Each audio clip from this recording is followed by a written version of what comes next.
thank you. My name is Jill Gafner Livingston.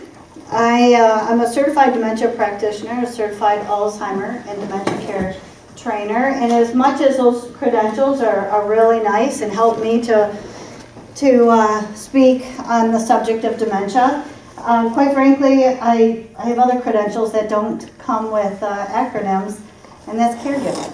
There's nothing after our name that says that we're a caregiver, right? Don't you wish there was, because we deserve the 5-star acronym. But did any of you plan at this point in your life to be in a position to be caring for either a loved one or others with dementia? No, we don't plan on that, do we?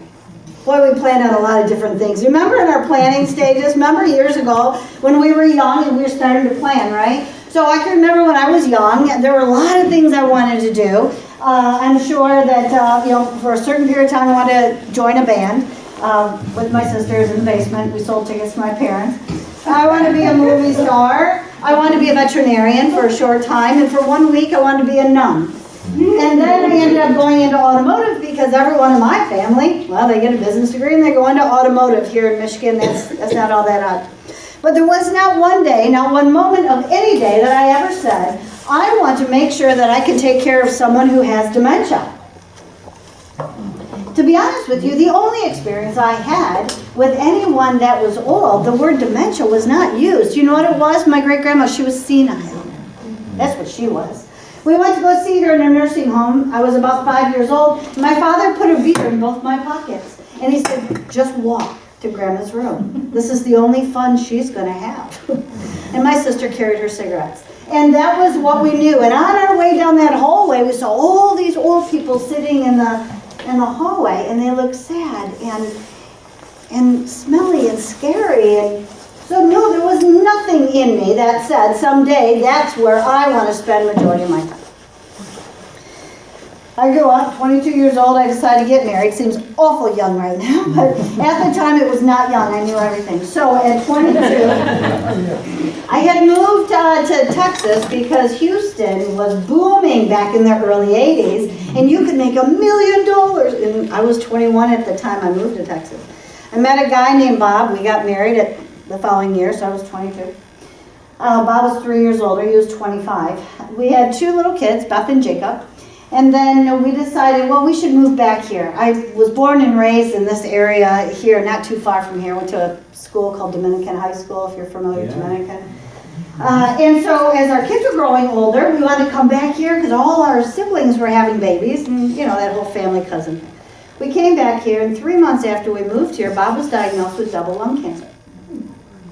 Bob had been a disc jockey in Houston from an oldies radio station, KLDE radio. And so we came back here, and Bob went through chemotherapy, radiation, and so forth, and otherwise healthy is what they said, right? Which sounds kind of funky, double lung cancer, otherwise you're doing pretty good. And so they said, you know what, this isn't going to kill him, this is going to adjust his lifestyle. Well, of course, we were broke, we were young, trying to raise a family, and we had just moved back here, and that put us behind. And so Kraft Foods and Holiday Inn of Houston helped pay for his lung surgeries, being that they knew him from the radio station in Houston. Well, we went back to Houston to say thank you to them, and it was while we were there for a long weekend. Bob had a grand mal seizure and went to Katy, Texas Hospital outside of Houston. He was diagnosed with a brain tumor, inoperable, and given 2 weeks to live. Well, here we are on this little vacation thing. We had driven to Texas because that's what you do when you're young and broke. And so they said, you can't drive back, you got to fly back. We flew back in, went to Metro Airport. Our parents picked us up, drove us over to St. John's, which is now Ascension. Of course, there were all kinds of people coming out of the woodwork to help us with this death that was going to happen in the next couple of weeks. But there was one gentleman that came up, a doctor, that said to Bob, hey, Elizabeth, I know this is horrible news, but if you're willing, I'll try and take that tumor out. I mean, I don't know what's going to happen. You may die on the table, but you know what? You're going to die anyway. Or you may wake up, but you may not have your eyesight because the tumor is in the occipital lobe. But you'll get 2 or 3 months with Jill and the kids. Or if all the stars aligned and you are blessed from head to toe, you are going to get 2 to 3 months with Jill and the kids, and you get to keep your eyesight. And Bob said, that's it, that's what I want to do. So let's go ahead with that surgery. So they did. This experimental surgery happened. You can imagine the recovery room, you know, when the anesthesia started wearing off and we're standing over him waiting and his eyes open, he could see us. Now we had to wait for 2 or 3 months. Well, Bob lived through those 2 or 3 months, lived through that year, the next year, and the following year. And then all of a sudden he got this little hole in the back of his head. And it started draining. And no one really knew what it was. Remember, this is a bit of an experiment. And so they said, well, keep your eye on it, which we did. We watched this hole go from this little itsy bitsy hole to an eraser and a dime and a nickel and a quarter and a golf ball, a peach, and then a grapefruit. The radiation that he had taken started wearing out his skull. It started eating his skull. It was decaying. Of course, you don't hear about this because long-term radiation studies are, you know, not common. No one lives this long except Bob. And he kept living. Well, we ended up having his skull removed. And when we had the skull removed, it launched a series of strokes and seizures and early onset dementia. Well, by now, Bob's 40. And no one was going to identify him as having dementia because back then they would say, well, you can't have dementia.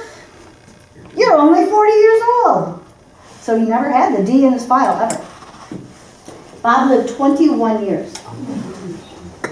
21 years. That's why when people say, oh yeah, they've only given me 6 months, I'm like, oh, don't believe it. God has all these different plans sometimes, right? So 21 years. But it was 21 years full of extreme situations from, you know, on both sides, right? From Bob and his health and not knowing what to do. And I often say we were making life and death decisions before I ever made my first meatloaf. Certainly I didn't have anybody my age going through this, but not my parents' age and not my grandparents' age that could help us with this. They didn't have network activity back there. The internet was just beginning to start talking. In fact, the only thing out there were chat rooms, if you remember those. Those are kind of dark and nasty and dirty, although I entered them whenever I could. Like, you know, is there anybody out there that knows anything about this? I'd go to hospitals and I'd say, okay, look, you have given me all the instructions on what to do when I take Bob home, but what about me? I've got his medicine, but where's mine? You've given me instructions for him, but what about instructions for me? And of course, nobody really even understood the word caregiver. They kept calling me a caretaker. And I kept going, no, I'm trying not to be. Don't make me a caretaker, right? I don't want to work there. So it was very, very difficult. By the time, I don't know, early 2000s came, I had hit such an all-time low that I said I could live or die, and dying doesn't sound so bad. Have you been there yet? Because that's how bad it can get. Then I read instruction or information. Back then, 50 million caregivers, of which majority will die before their patient, because of the amount of stress. And I thought, oh crap, I've got Bethany and Jacob and Bob, and what are they going to do without me, right? What are they going to do? I've got to take care of myself. And that's when I wrote Caregiving and Survival. That's how far back this goes, to think, what can I do? Because I cannot become a statistic. Somehow, I got to figure this out. So, this is the oldest. I've been doing this for 15 years. 6 years ago, I went back and I earned my certified dementia practitioner and certified Alzheimer's dementia care credentials. And those are great because now I can teach medical professionals, right? Doctors and nurses, social workers, administrators, the people that are taking care of our loved ones. Because there wasn't anybody even in the locations. We put Bob in 4 different homes. He got kicked out of all 4. Because no one knew what to do with them, right? It just wasn't, the information wasn't available. And let's face it, he didn't have a diagnosis other than, you know, good luck. That was about the only diagnosis they ever gave Bob. So Bob died 7 years ago. He eventually, we had him moved to a 24-hour care nursing home in New York because we ran out of places here. And he passed away, and I'm sure he's looking down right now going, okay, you know, do as much as you can. I think everybody has a a purpose, and I'm completely convinced my purpose is to help others go through the road that I have traveled. So if you have any questions during the next 2 hours, please just stop me and go, hey, I want more information. Trish mentioned that if any of you are interested, I just brought some of these books which I use when I teach. In case anybody wants the information that you're going to hear today in the book form, please let me know. And they're $20 if you're interested. Okay, caregiving survival. Let's just start with what the heck is going on in the United States. Besides the situation that you're in, do you know others that are in just about the same position you are? They're taking care of their loved ones. I said earlier to Dwayne, I said, you know what I think is you can take a bow and arrow and go in any direction and let it fly and you'll hit 10 caregivers just that quickly, in any direction. I think the window that we get stays open very short, and then all of a sudden you're caring for somebody else and it closes. So caregiving right now is huge. Why? Well, this is the U.S. This is the census. We've been counting heads since 1940. Anybody who has been looking at the U.S. Census understands that the baby boomers were bound to get old sometime. And I'm on the cusp of this baby boomer here. But, you know, baby boomers have made these great differences year after year after year after year. You know, it's been a fun group. But starting 4 years ago, baby boomers started turning 65, and the average age for dementia is 65. In the next 10 years, until 2030, they will continue to roll through. So this is not going anywhere for the next 10 years. Now, when President Obama was in office, of course he knew, right? Everybody knew, and this isn't just the United States. The whole world is looking at the same population, very similar population. Some countries are very close to us. China's very close to us because of the way their numbers fall too. But President Obama went through and he said, hey, to all the states and territories, you better make a plan. You got to show us, what are you going to do with this aging population? Now, even right now, we could go Google how many people 65 and older are in St. Clair Shores, and you'll get a number just that quickly. You can find out how many people 65 and older are on your street. The information is available to us, right? So he went through to every single state and territory and said, submit your plan, submit your plan. And because of that, my guess is all of you have driven by new construction of senior centers in the last several years, right? They're all going up.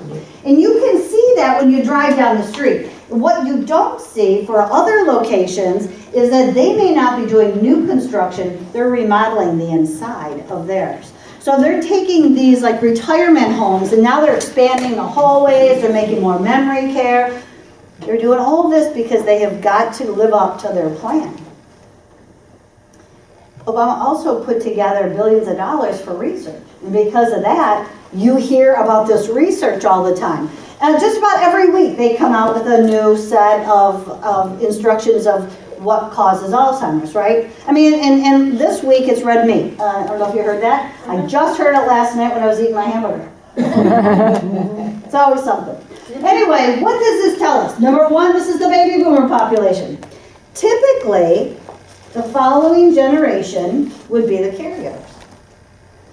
This population typically is 30 to 40-year-olds. Now, number one, they don't even exist, if you can say. We don't even have them. It's not like they're hard to find.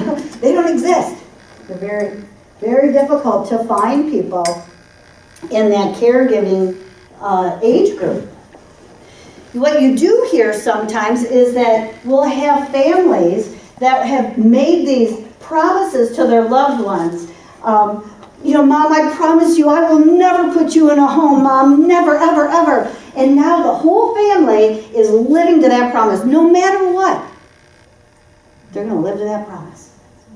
Not giving consideration to the effects on the family and their health and finances and so forth. The only thing we're doing is we're focusing on this promise that we made. And I will say, when did you make that promise? And they're like, well, don't you remember? We were all watching the game in that bar that day, and we wrote on that cocktail napkin. I still have that cocktail napkin. And that's your promise. And you're going to live up to that promise. So all these families, best of the families, they have all good intentions, are living up to this promise. So you get these 30 to 40-year-olds that have to live up to this promise too, and they say, well, you know what? I'll tell you what, we said we'd leave our mom in her home. I'll quit my job. I'm just for 2 years. I'll quit my job, I'll stay with mom, I'll take care of her, and then I can just jump back into my career. 2 years isn't that big of a deal. Except that the average number of years for a caregiver is 7. So now take 7 years away from someone between the ages of 30 and 40. And what do we do in that decade? What do we do? Work, have children, buy homes, right? Maybe start our 401k. I mean, it is a significant number of what we do between 30 and 40. So now these people aren't being able to get back into that workforce, not the way they thought, and they're holding off having their children, and there's career issues and so forth. Why? Because we made that promise. The best families, the greatest families with all good intention, have their eye on the wrong thing. I've got a girlfriend who has 11 kids in their family, and we've been friends since we were this big. And her dad died when we were in high school, and he had cancer, so there was enough time that they had to work with or to talk to their dad and say, Dad, that's okay, go be with Jesus, we'll take care of mom, and we promise we'll never put her in that place, don't you worry. That was when we were in high school, and I'm no spring chicken. This is a long time ago. Starting 5 years ago, her mother started having memory issues. And they said, well, we can't put her anywhere because we made Dad the promise. So they made a spreadsheet. 11 kids, we can figure this out. You know how that first meeting goes, right? Everybody comes to the meeting and we say, look, we don't want to burden any one person, so we're all going to contribute equally. You're willing to, you're in, right? No. And that's the only meeting everybody's going to agree. After that, you're doing a great job. Keep it up, and if you need me, call me not next week, I'm on vacation, but after that, you should call me, all right? But you're doing a great job. I could never be like you, right? Isn't that how it goes? One meeting they agree. But anyway, so my friend says, we got 11 of us. Certainly, we can share the responsibilities and keep mom in her home, live up to her promise to Dad. So they make this beautiful Excel spreadsheet. And Nancy goes there first. Nancy's job is to bring breakfast. So she comes in, she doesn't see her mom. She says, hey Mom, where are you? Mom says, I'm in the bathroom. She says, okay, I'm going to put your breakfast down the counter. See you later. She leaves. Michael comes in, his job is lunch. Hey Mom, where are you? I'm in the bathroom. Okay, putting lunch on the table. Off he goes. Mary comes in at 3:30. She's scheduled to swing by on her way home from work, check on her mom. She walks in, she goes, Mom, where are you? She goes, I'm in the bathroom. Thank goodness. Mary goes up and goes, can I come in? Walks in the bathroom. Her mom had fallen in the tub the day before. Now, here's a great family, 11 kids, Excel spreadsheet. They had it all, except that someone with dementia wouldn't know to say, I need help. They know how to answer, where are you? That's the only question anybody asks. People with the best intentions, right? Now, we go back here and go, okay, so here's our population of caregivers. We don't have them, they don't exist. We're trying to support this area of baby boomers right now. We don't have them here, we have to look here, which means seniors caring for seniors. That's hard. We've got 82, 85, 87, 89, taking care of 92. I mean, that's difficult. With, the perfect scenario is that one is physically capable and the other one's mentally capable, and if you put them together, they can make it. Or at least you hope that they can make it. But that's what we see a lot of right now. I'll tell you what else we see a lot of is, okay, we don't have anybody, and I don't want you to quit your job, and you know what, you need your job, and you got all that. Let's do this. Let's, what's the lady's name that lives next door to what's-his-face across the street? Do you remember his name? What's her name? Well, I see her in church every now and then. She can't be that bad, right? She goes to church, so... Well, anyway, let's get what's-her-face to come come check on Mom a couple times a day, then she can just text us and say Mom's okay, and then we can all keep our jobs, and that ought to do it. Now think of the logic, right? Because it sounds so good for a minute, but think of the logic. We're going to get what's-her-face. We don't even know her name. And she's going to come in and watch this person we love more than anything in the world, but we get to keep our promise. Mom gets to stay home. We just have a perfect stranger watching her now. We will do anything to keep them home. Anything, because we think that's always the right thing. Now, I'm not an advocate for always staying home or always finding a place, but every situation is different. I remember before Bob's first place, and believe me, that decision to find a location for Bob at that young age was very difficult. And I tried everything, just like many other caregivers, to keep him home because I thought I was supposed to. But he became a handful, and the hallucinations, and he saw monsters, and he killed them with fire, and I still had the kids and myself and safety and working 2 jobs, and we needed help. So I thought, okay, well, I will go out and I will find help. So I went to the Macomb Daily, because Google wasn't in business yet, right? Opened up Macomb Daily, and I found this wonderful caregiver. Her name was Miss Kitty. You would have hired her too, right? Just based on that. She lived on a farm. She wore this like smock kind of outfit, this dress kind of thing. Looked like a wonderful, old-fashioned, wonderful farm lady. What could she do wrong? She didn't even drive. Her son drove her in the morning, and he picked her up in the evening. It was $100 cash I had to give her. Didn't matter if I was gone 5 minutes or all 8 hours. It was $100 a day to watch Bob. And I thought, well, it's worth it because he's a handful. And I told her, don't do anything else. Don't worry about my house. Don't worry about my laundry. Please don't worry about cooking. I mean, we are so accustomed to not being perfect anymore that just watch Bob. He's a handful. That's all I need. I came home that first day. Oh my gosh, my house, it was the most organized and clean it had ever been. And I thought, oh my gosh, God sent me a wife. I really want a wife. I thought, this is, she obviously has a talent for being a caregiver. She can take care of Bob and the house and all this. Because I certainly couldn't do that. So 3-4 months comes along, and Bob's days and nights flipped, which is very common. And took him to the doctor to find out that Kitty had been drugging him. Oh, jeez. This wonderful woman. She's not a bad lady. I think she was even friends with the Pope because we used to get mail from him. And signatures and prayers and masses. And, she was in love with the family and she wanted to help us, I think. Her logic wasn't right. She just thought, if we can sedate Bob in a bed, I can go through and organize her house and get it clean and I can help out this whole family. Naturally, we had to let her go. But the fact is, there are kitties out there. People like Kitty. But why did I do it? Because I thought I had to keep Bob home. That's why I had to do it. And I had to take care of my own guilt, right? Guilt is horrible as a caregiver. You guys have guilt feelings? I mean, we are guilty of everything. I was guilty no matter what I did. I blame myself for everything. Now, there's something else we got going on here. For all these people that need caregivers, which, by the way, right now is up to 65 million. It was 50 when I started. 65 million. We, as human beings, we mimic. We always have. We always will. Every culture does it. That's why we can go down to Kroger and go down the aisle, and I can, hear you say hi, and without thinking, I'm going to say hi back to you. Right? Isn't that how it works? Sometimes it even feels awkward, like where'd that come from?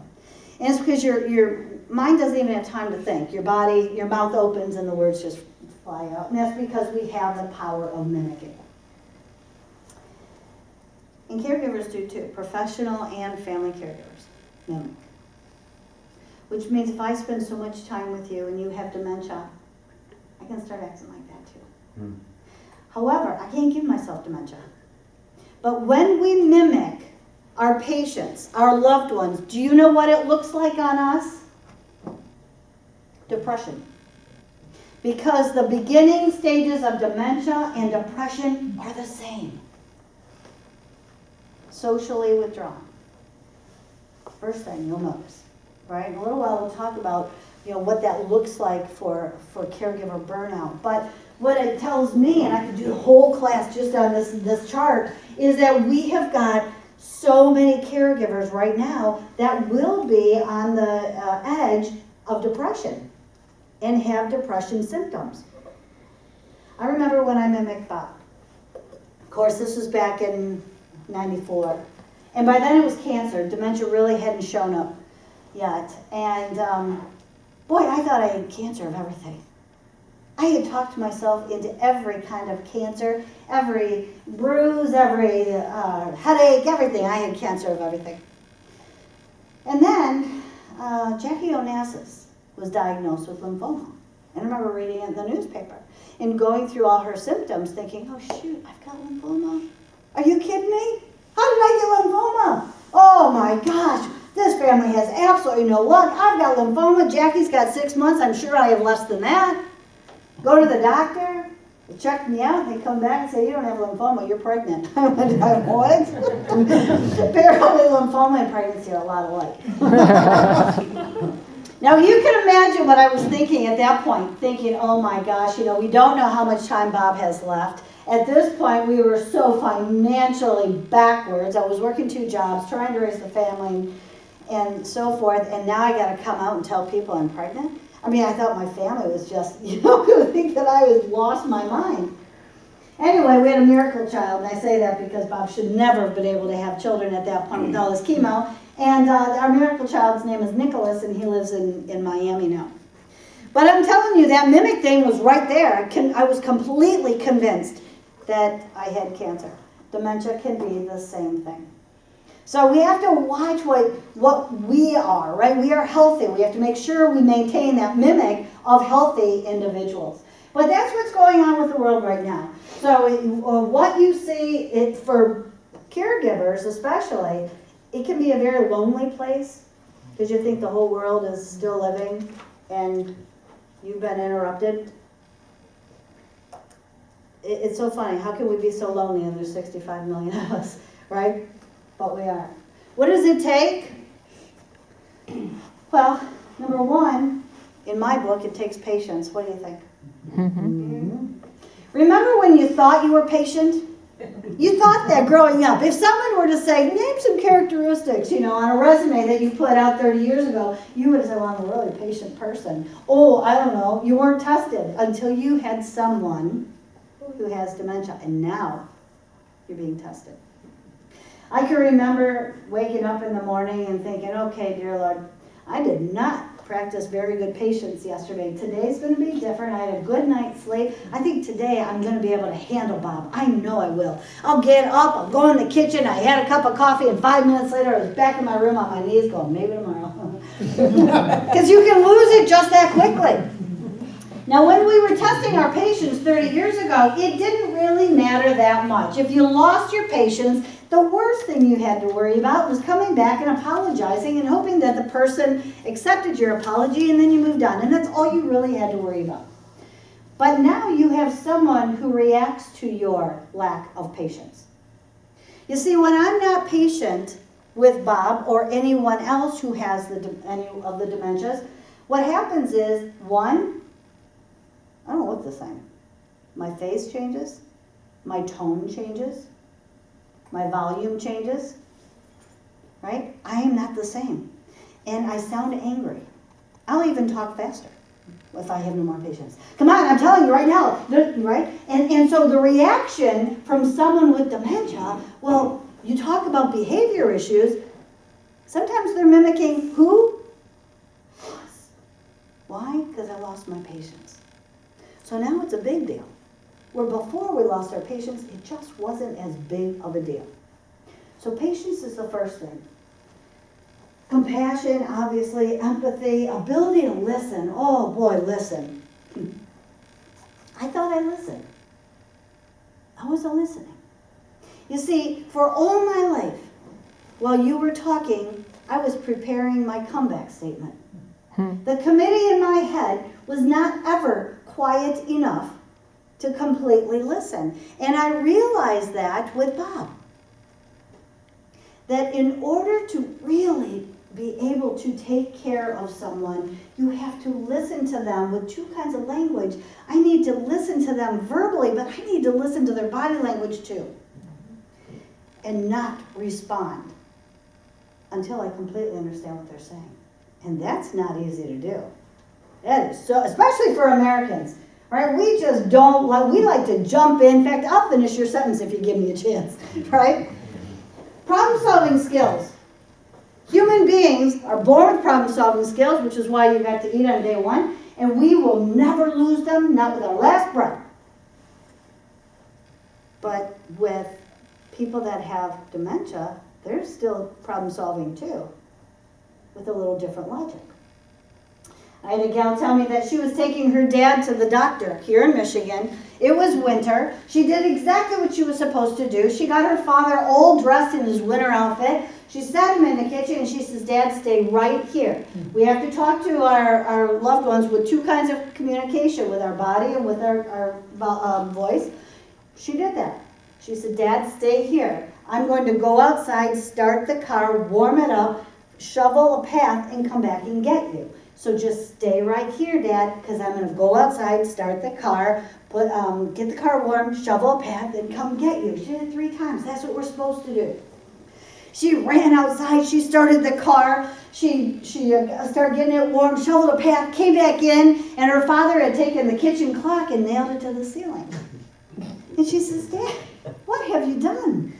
And he said, well, it was really hard to see the clock back there. Much easier up here. Now think about the logic. That's brilliant. Isn't it brilliant?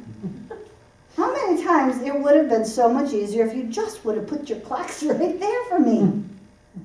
But we don't do it because we have these boundaries that we set, right? Because we have filters and boundaries and we do what we think is right or wrong. We don't put our clocks up here because nobody puts our clocks up here. But someone who has dementia, they don't have those boundaries, which is why they can do anything they want. That makes it tough for you and I as caregivers to think like them, to keep in front of them, because our brain won't go there. Problem solving, we got to keep an eye on them. Willingness to learn, be flexible. You know, by 2005, I mentioned just how low I had been, and I published in 2006 the steps to surviving. And the one thing I keep telling people is that, you know, the blessing that we have is that no 2 days are alike. And with any luck, tomorrow's going to be a better day.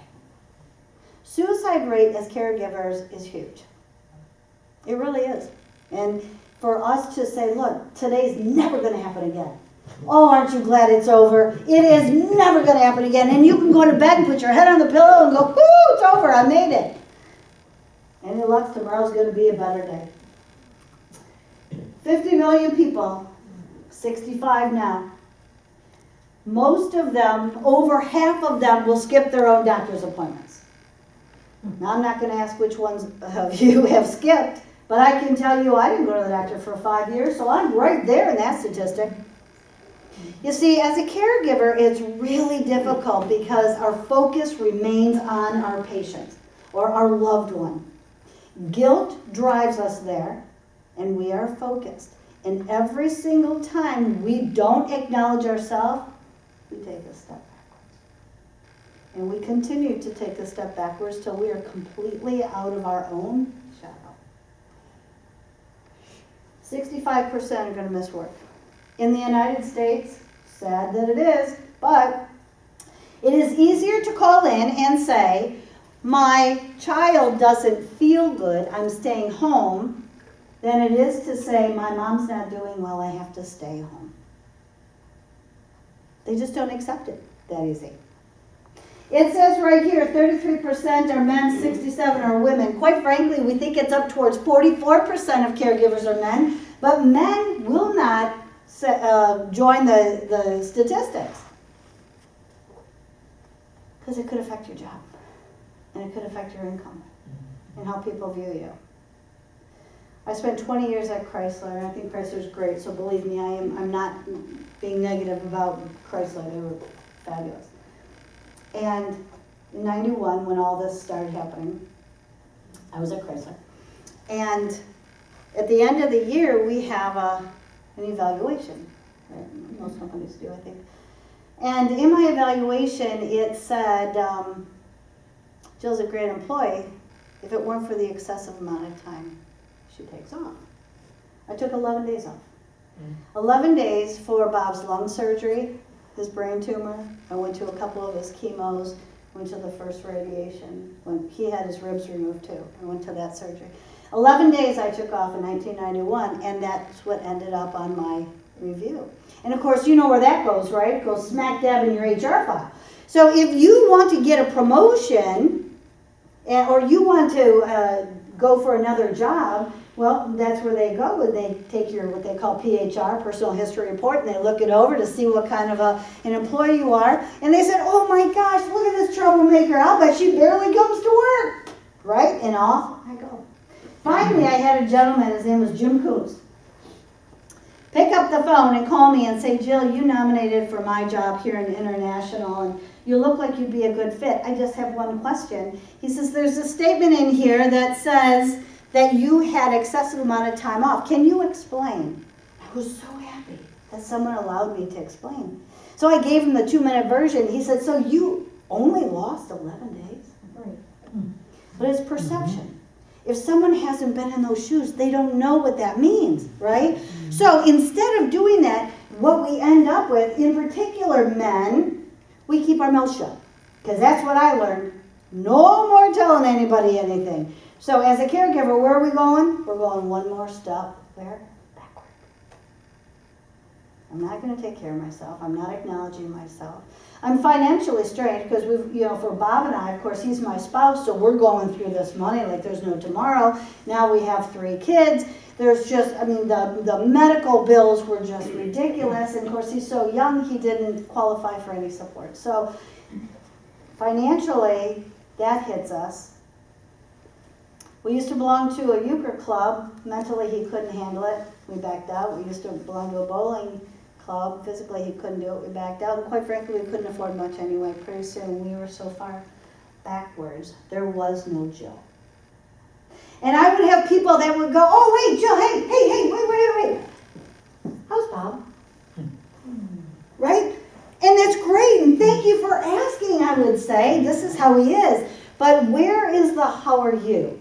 Have you ever felt that? Like, does anybody know I'm here anymore? Does anybody know? Well, where does that put you? Right back here. Very, very dangerous. Caregivers endure physical, emotional, and health complications, especially if you're watching someone, caring for someone with dementia. That's where the depression comes in. And if you ask them, majority of people will say they have felt in some serious depressive symptoms. We're trying to hold it all together. Most of our patients, our loved ones, are in their 80s.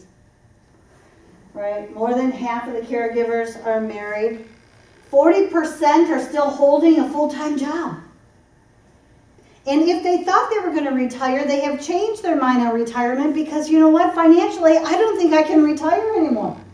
We've already gone through everything Mom had, and now we're getting into the savings that we thought we were going to use for our retirement, but we can't. Why? We got to take care of Mom or Dad. I get people that'll come up and say, I think I'm going crazy. I think I'm going crazy. I thought so too.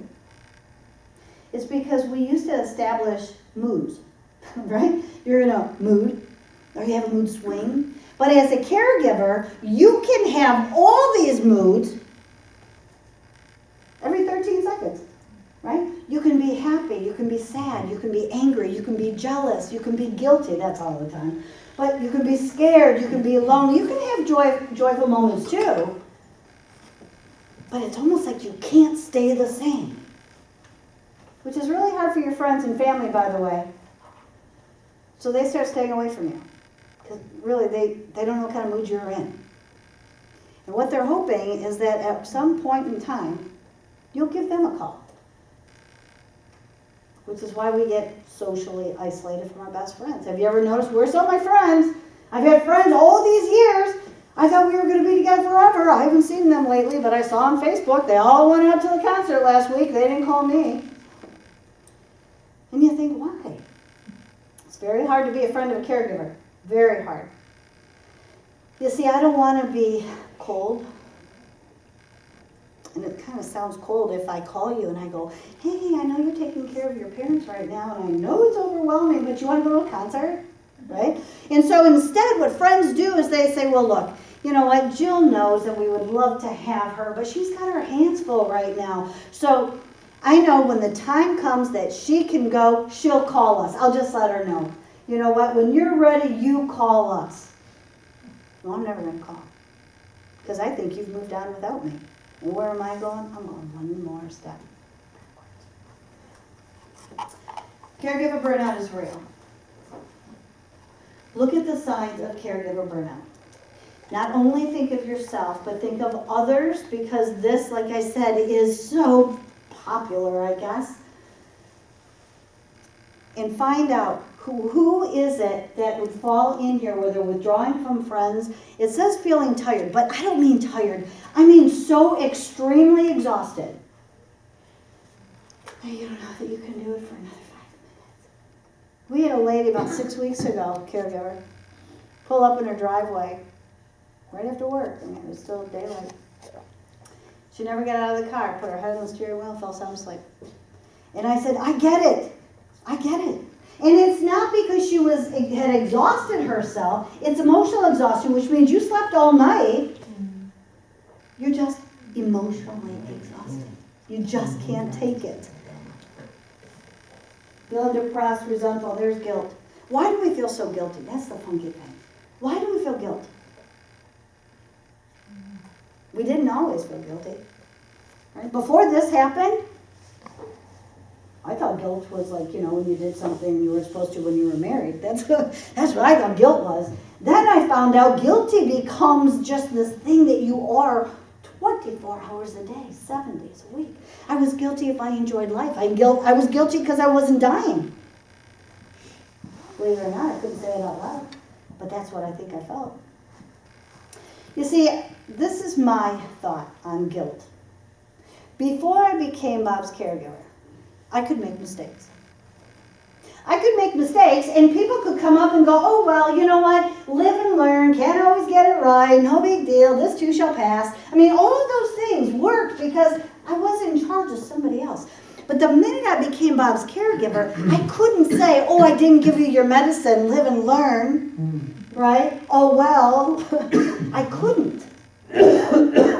I think all of a sudden we start measuring ourselves on some angelic platform of which we will never be able to live up to.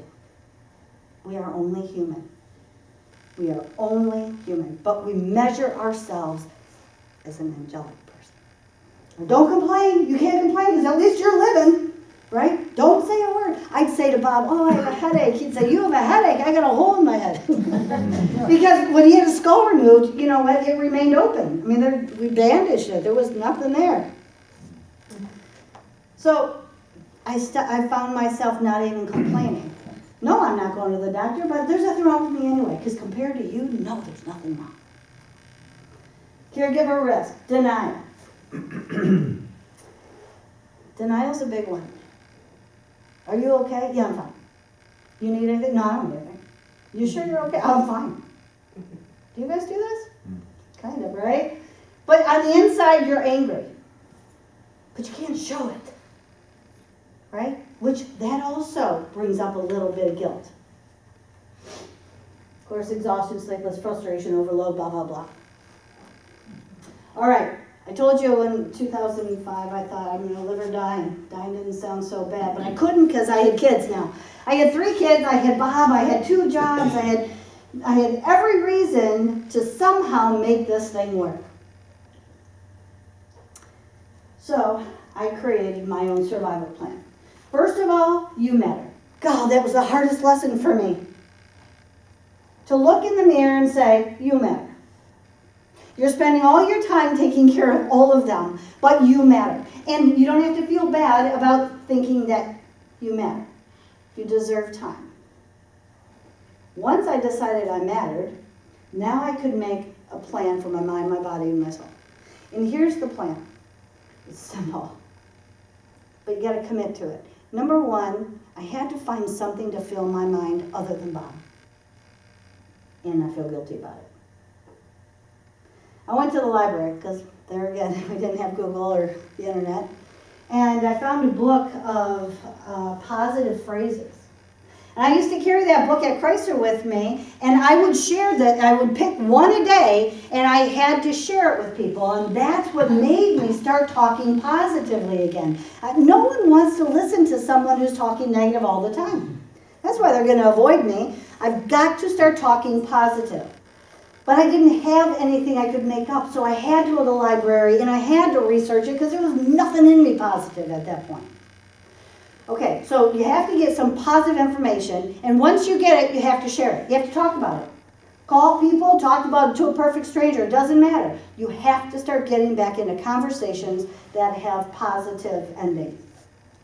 The next one is a body. I realized that there were sometimes, if I was physically active, somehow I was able to get through things a little bit easier. So I found this garage sale, and I bought a $25 treadmill. I put it in my family room. My younger sister comes along, she says, "Hey, you need help getting that to the basement?" I go, "No, I can't put it in the basement. I'll never go downstairs and use it. I need it right here in the family room." 1 mile. I never became a runner. I am not in excellent condition by any means, never was, never will be. 15 minutes, that's all I had. 15 minutes, 1 mile. Walk. Sometimes I would get a little bit of activity more than walking, but for the most part, I walked 1 15-minute mile. But that's every day. And then also my soul. And I thought, you know what? Somewhere along the line, this thing is bigger than me. Caregiving is bigger than us. You know that, right? It is. We think it's all us, but it's bigger than us. I ended up taking a piece of paper, and on the left-hand side, I wrote what my responsibility was. Right? What do I control? And on the other side, the right-hand side, I put what I don't control. And I had to see it. So it's not like you have to think it. You've got to write it down, and you have to see it, because every day you have to view what you control and what you don't control. And that which you don't control, you got to give up. I mean, I'm a Christian. I believe in Jesus Christ and God, and that's who I give it up to. I don't tell people who to give it up, who their higher power is, but you've got to understand it is much bigger than us. Now, where am I going to concentrate on? That which I control. Right? I knew what my job was. My job was to take care of Bob and the family and the finances and the house and his doctor's appointments and all that. That was me. His life and death, I really didn't control that. His seizures, I really didn't control that. Right? The future, I really didn't control that. So, but you got to make that difference, because I think what happens is we get all mixed up in what we control and what we don't. And then you practice it every day. This is what I would suggest when I do the classes. I say, you know what? This is where I'm going to get my information from. And write it down. Of course, now we have the internet. So it's always on your phone. It's always available. But where am I going to get that positive information? Even if you get it from your grandkids. I have 5 grandkids now. I can take their artwork. I can take their stories. They're fun. They're exciting. They're cute as all get out. And I can make a conversation about it. I'm going to commit to 15 minutes of energy. Some people don't like the word exercise, so let's say 15 minutes of energy. I'm going to do something. 15 minutes, it's not long. But you know what? It's enough to do. It's enough to move the endorphins in your head. Because as human beings, we think, we feel, we do. That's just the way every human being is wired. And if all you're doing is thinking of your patient and your problems, well, your body's going to pick up on those signals, and we're brilliant. And it's going to say, hey, store that energy. She's not going to use it anyway. You know, she's pretty sad, so no problem. And so what do we see people that get depressed? What do we see them do? Sleep a lot. Sleep. Okay, that's it, right? And then we sleep. And there's no real reason to get up because your body has completely decided you don't need this energy. And so what do? Nothing. However, if you can turn that around, you use 15 minutes of energy, and you don't have to walk a race. I don't walk that fast. 15 minutes of energy tells your body, well, maybe she's not that depressed. You know what? She can turn this around. And it's just 15 minutes. And I don't care if it's up and down the stairs to the mailbox and back. I talk to people who are 90 years old. I say the same thing. You got to find 15 minutes of energy in your whole day. Now, here's another thing. This survival program I have been doing since 2004, 2005. And I still do it, even this morning, by the way. Because somewhere we think when our responsibilities end, we're going to be okay. I mean, it's going to hurt. And we're going to be emotionally upset. But somehow I'm going to adjust. And statistics tell us that's not true. For 3 years following the loss of our loved ones, our patient, the person we're caring for, you will have the same emotional stress as you have right now. With one added part, which is if I had to do it again, what would I do different? We can be very hard on ourselves, right? So, and there may be even some guilt there too. So don't stop your plan. You got to keep that plan going, right? You do your mind, your body, your soul. You got to get that positive information. You got to share it every day. 15 minutes of exercise, and make sure you know every single day what you control and what you don't, and willingly give it up. And that's called faith, right? And I'm so happy that I was brought up in a home that had faith, because when the time came so many years later for me to use it, I had something to fall back on. You know, it was kind of nice. First half is, how do I take care of myself as a caregiver? Knowing that we can't do a great job if we haven't taken care of ourselves. So that's where the beginning is. The second is, now what do I do? And so the next half is, how do I take care of my elderly loved one who has dementia? I want to start with understanding dementia. I remember sitting at the kitchen table when the time came that Bob's behavior became so difficult that we couldn't live like that anymore. We had already tried Kitty, that didn't work. Bob had started fires. These monsters that would come out, you know, I couldn't tell what was bringing the monsters out. He thought we had tunnels under the house, so he was leaving the home and wandering, and there were so many things going on. So I thought I better find some help. Sitting at my kitchen table with the yellow pages. Now I so appreciate Google, but back then it was the yellow pages, and I would say something like this. Yeah, hi, this is Jill Gafner calling, and my husband has Alzheimer's, and I'm trying to find a place for him, and Bob was only 50 at this point, right? So they're like, oh, well, many places didn't take him over until they turned 55 and older. But what the lady came back and said is, oh, I am really sorry, Mrs. Gafner, about your husband. When was he diagnosed? And I said, well, I diagnosed him this morning. And she says, well, I mean, did a doctor diagnose him? I said, hey, look, you only have to spend 5 minutes with Bob to know he's got Alzheimer's. Because that's all I knew about. I didn't know about dementia and all this other stuff. It just sounded like it was Alzheimer's. And I don't think I'm all that far away from the average person on this disease. So let me just start at the beginning. What the heck is this thing, dementia? Dementia is like the flu. If you have the flu, I could say to you, oh, what kind of flu do you have? Do you have a stomach cold, a head cold, right? I mean, all these different kinds of flus.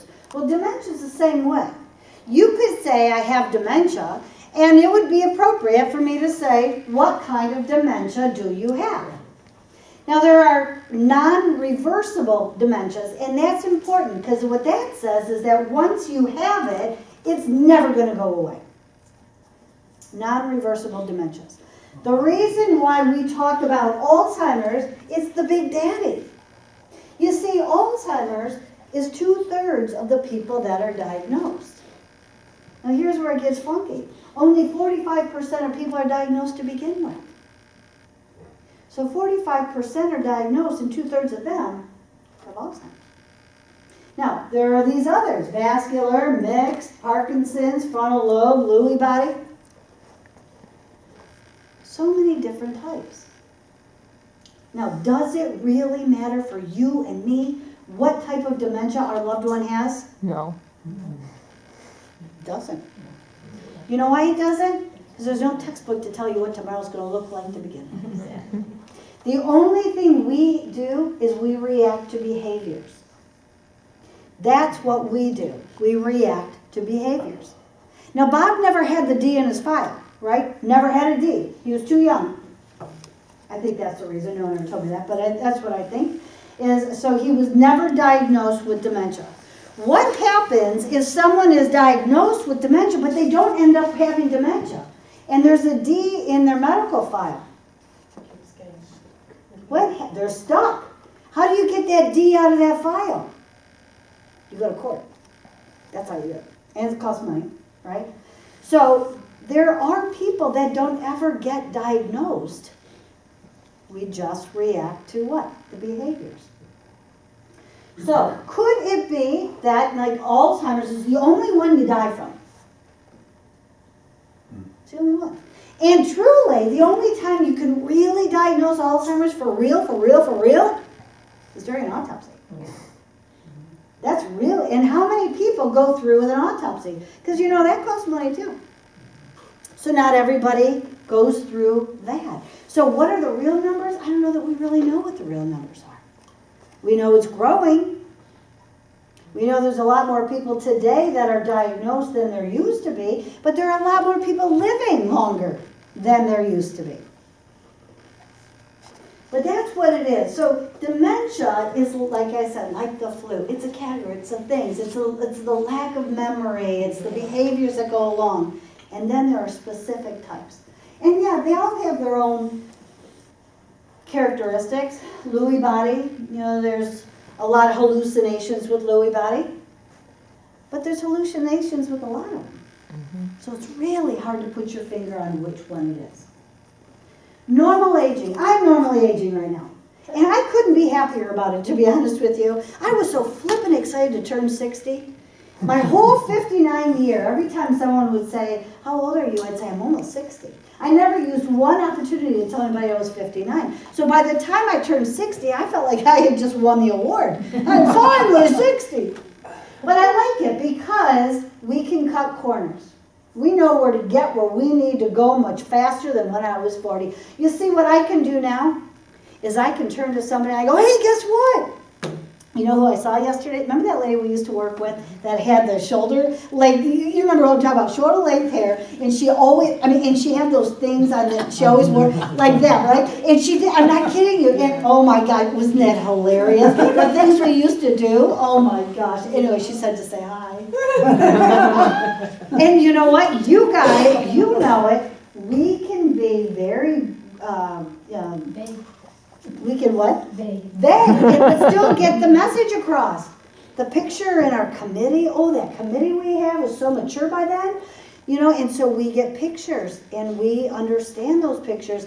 And I don't feel bad about it. I didn't lose any communication with you. You were nodding along. You know who I'm talking about. Because he talks like that all the time. You would say. It's like you were talking just like he talks. You know, I go to the Kroger over here on 13 Mile a lot more than I need to. I don't know why I feel the need to go to the grocery store all the time. Probably because I did when the kids are all home. They're all gone now. But so I go to the grocery store, and I think everybody in the parking lot is normally aging because we're all looking for our cars. Right?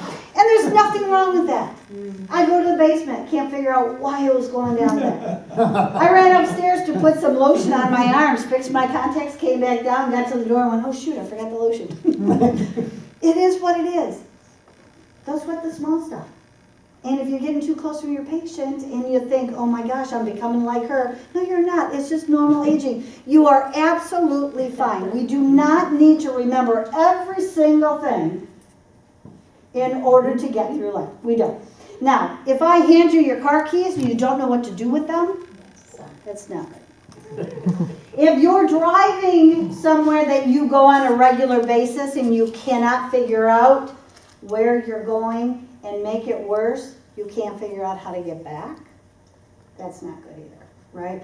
That's where the difference comes. But as far as just worrying about normal aging, enjoy it. Enjoy it. We don't have to be smack dab right on like we were when we were 40. Now, what makes it complicated? There are reversible dementias. They're called pseudo-dementias. Things that look like dementia, act like dementia, could be misunderstood as dementia, but aren't dementia. The first one is drugs. Interactions.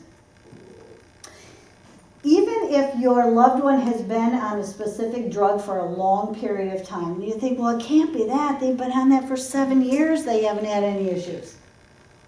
The 8th year could be different. I remember when Bob moved from Dilantin, which he had been on for his seizures. No one had been on it that long. So he got to around that 10th year, and boy, everything started changing with him. Come to find out, he had lived the life expectancy of this drug for 10 years. They had to find something else to put him on. Over-the-counter drugs. People don't think of those as drugs, right? We go to CVS, we go to Rite Aid, we buy all these minerals and vitamins, and we think, well, they must be healthy. I bought it at CVS in the health department, right? But it causes an interruption with their own medication. Now here's another one, problem solving. Remember, we're never going to lose our problem solving skills. There are plenty of people that know how to get drugs, painkillers and antidepressants and anything that they need without letting their doctor know about it too. Even alcohol, right? Now I can meet with people and they go, oh no, not my mom. My mom's never drank. I'm like, in front of you? Right? Everybody's got their secret. Everybody's got secrets. So it could be that interaction. The second one, depression. I mentioned to you when I was talking on the chart that if we mimic someone with dementia on us as a caregiver, it looks like depression because the beginning stages of dementia and depression are exactly the same. Thyroid.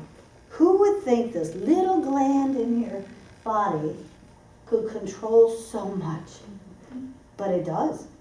It controls your entire endocrine system, right? So it's not just weight gain, weight loss, which we hear that up front about, your hypo or hyperthyroid, but it's also your personality, it's your aggression, it can be your hair, it can be foggy brain, right, where you just can't make a decision. All of that can come from your thyroid. There was a lady that had her mom and dad had a similar story to mine. My father passed away quickly, and her dad did too, leaving her mom in their home, in their family home. And they realized after their dad passed away that their mom's behavior was just really odd. Well, remember, everybody's got their secrets. Don't ever think that your family doesn't have secrets. Greatest families in the world have the greatest secrets in the world, right? So, in parents, not so much my generation, I don't think, but my parents' generation, my grandparents and beyond, the love and respect that husband and wives had for each other is something we just don't see in modern day relationships. But where husband and wife will say, I will never tell anybody that, and I got your secret, and we're going to the grave with these secrets, and we will never tell our kids. And if there's anything, I'll hide you from the kids so that they don't interfere with you, right? Now all of a sudden, my dad passes away, and this lady's father passed away. She says, my sisters and I decided to keep mom in the house. Let's stop by on our way home from work. We'll just rotate. They come in, their mom's in the basement, and the first daughter yells, Mom, what are you doing? Mom yells upstairs, leave me alone. Knock it off, go home. She's like, okay. Next daughter comes by the next night. Leave me alone. I don't need you here. Go home. Well, the girls get together at the end of the week, and they're like, hey, you guys, something's with Mom because, man, her personality, I've never seen that from Mom before. Well, come to find out, they decided Mom was probably not safe living in that home. So they found a nice retirement living kind of place, assisted living, and they moved their mom out. Well, then what they had to do was what many of us have to do, which is clean it, organize it, estate sale, garage sale, sell the condo, and blah, blah, blah, blah, blah. So the girl said, hey, before we do all that, let's go find out what was in that basement. They went downstairs, and they found all these boxes full of encyclopedias. They start opening the encyclopedias, and it's hundreds and hundreds and then thousands of dollars are falling out of these encyclopedias, right? So they make 4 equal piles, and they're happy about this, right? Everybody's getting their thousands, and they go on. They finish up with the garage sale and estate sale and so forth. The house sells, the new guy moves in, and their aunt calls 3 months later. She was saying, I understand you're getting ready to sell your mom and dad's house. And she says, well, no, Aunt so-and-so had already sold. She says, well, I sure hope you and your sisters got the box in the rafters. And she says, I'm sorry, I don't think we know anything about a box in the rafters. And she goes, yeah, in the basement, the box in the rafters. Your parents kept $100,000 in the box in the basement, in the rafters. She says, oh my gosh, she runs over to the house, right? She knocks on the door. She says to the new owner, do you mind if I go in that basement? I think we left some real important papers in a box in the rafters in the basement. He says, well, we've already remodeled. And shut the door. And by law, she couldn't get a dime. Right? We knew what the mom was going down there. But personality change, which is common with thyroid, would be common with dementia too. Eyes and ears. Something so simple. We have got so many people that have had their hearing tested, found out that they had extreme hearing loss, and once they were given a hearing exam and identified it and then hearing aids, their personality and their change of behavior was that quick. Some people don't want to have a test. They don't want to wear those, right? And maybe they don't because they tried them once, they were uncomfortable, maybe there was a battery that was out and it rang in their ear and they didn't like that. Try it again. If you can. Hearing can make, our senses, they all come together after a while. Like if you're driving and the music is on and you're looking for a street, do you turn down your stereo to find a street? Doesn't make sense, right? But that's exactly how it is. Our senses all have that quality to interact with each other. The eyesight is the same thing. I mean, it's very common for people, elders, to have issues. Maybe it's cataracts, maybe it's glaucoma, maybe it's macular degeneration. Any of those, they're very common. And if none of those, the one that if we live long enough, we all are going to have is yellowing of the lens. Where maybe your loved one is saying, close those blinds. It's too bright in here. Yellowing of the lens. It's so common with the aging people. Sometimes we have people that go, listen, this is what we're going to do. We're going to keep Mom at home because we promised Dad we're going to keep her at home. And we're just going to write everything down. Okay, so Mom, Mom, this is what you do. Listen, in the morning, you take the white pill at breakfast. You're going to take that lime green at lunchtime, okay? Lime green. See, lime green at lunchtime. They got yellow in the lens. Lime green doesn't exist. And there is no more white, right? So we have to be really careful. Eyesight matters. If I was teaching a class of medical professionals right now, I would say every time you approach anyone with glasses, during your conversation, I want you to remove the lenses, wipe them, and put them back on. 50 times a day. Because we don't recognize what they're seeing through those lenses. That could be really something to just keep an eye on. Electrolyte imbalance, even salt. It's funny, we live in a world where they go low salt, no salt, right? I mean, everywhere you go, you can get regular potato chips or low sodium potato chips. But you don't see extra sodium potato chips out there. And quite frankly, you have to have sodium. And Do- iodine. And iodine. Have you ever, and especially if you have a thyroid issue. But you don't hear about that. But you know one of the side effects of low sodium? Hallucinations. What's a side effect of dementia? Hallucinations. Could you die from low sodium? Yes, you can. That's how critical it is. Do you all test for it? I don't know. But it's something to keep an eye on. Tumors, UTI. Every time, every time, every time. Urinary tract infection will be something that you will recognize before a test strip recognizes it. Where you could go up and call down and go, hey, look, I really think they have a UTI because my mom is completely out of it. No, we just tested. She's fine. I'm like, okay, it'll be there tomorrow. Luckily, nowadays, didn't happen back then, nowadays, you can buy test strips and keep them right in your own closet. Amazon, Target, CVS, Walmart. Go get a box of test strips for $10. Keep them in there. Because it's that common. That's the first thing we think of when we see a personality change. Is urinary tract infection. Congestive heart failure. Here's one, anesthesia, even from a dentist office, for up to 1 year. The side effects of anesthesia look like dementia. Isn't that crazy? But these are reversible. You see, for pseudo-dementias, you're more delusional, and it goes away. You get treated for it, right? When the UTI reverses, your loved one comes back to normal, right? That's right.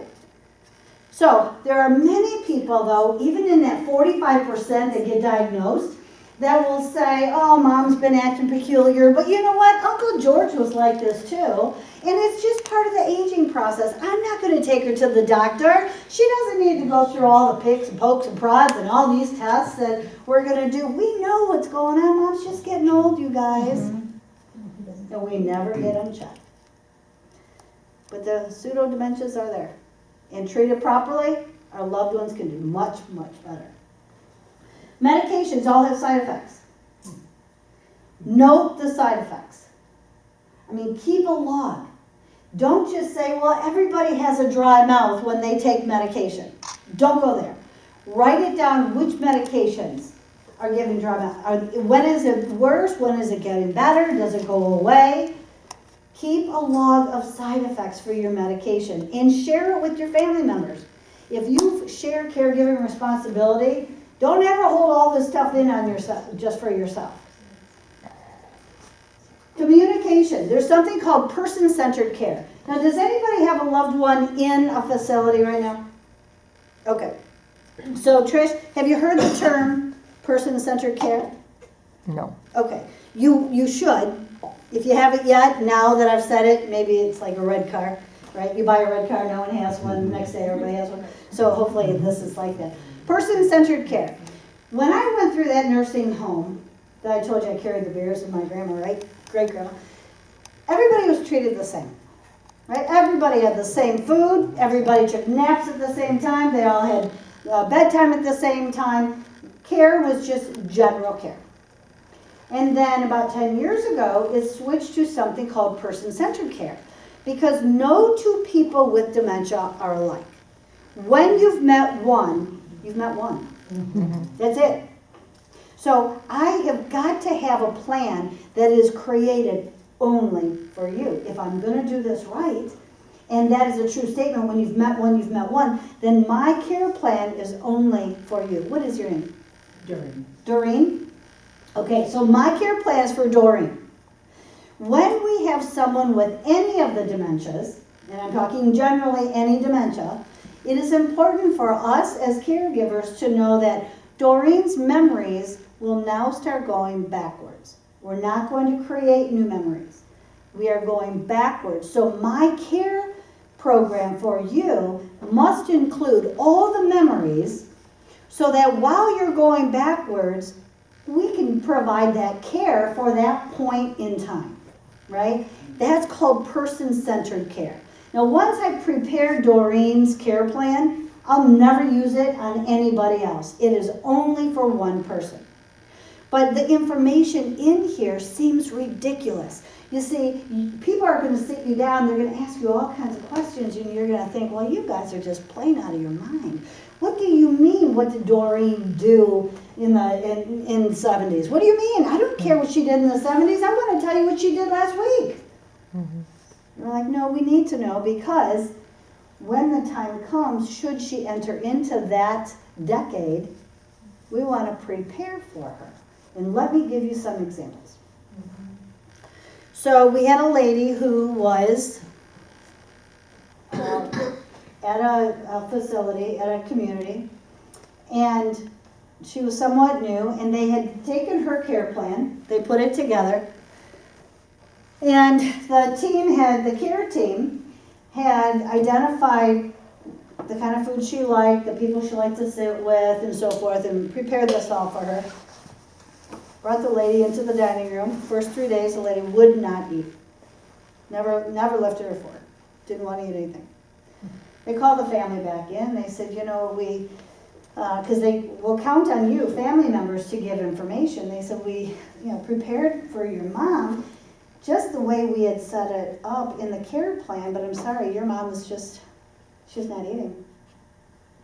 So we got to review this again. So let's go through this again. We need to know exactly what happens at mealtime. And they went through, and the part that they had not said was that, pardon? Did somebody say something? Oh. They said grace or something? Yep, that's it. No one was saying a prayer. And without that prayer, she was not going to pick up that fork. That's exactly right. But they never put it down in the care plan. There was a gentleman who was up all night long, going in and out of all of the private rooms, going, get up, come on, let's play shuffleboard. Why are you sleeping? Come on, let's go. And they said he had never acted like that before, and they're going through, looking in the care plan, and they couldn't figure it out, brought the family back in, sat him down and said, you know what, we need to review bedtime and some of the activities prior to bedtime, and what was the routine, because this is what's happening. He keeps getting up and disturbing everybody who's sleeping. He's in a great mood. Nonetheless, it's supposed to, we bring him back to his bed. He doesn't stay in there. So they went through the whole thing. The family failed to mention that this gentleman liked to sleep in the nude. His caregiver at the facility was putting him in his night clothes. He thought they were his day clothes. He was trying to get everybody up to play shuffleboard, right? It was just a small piece that was left out. We had another gentleman who had got to a point where 2 o'clock every day he'd go jump on his bed. Now, he had never done it before. He'd been in this facility for quite some time. And so they were working with him to say, come on, you've got to get up, you're going to hurt yourself. No, that's not good.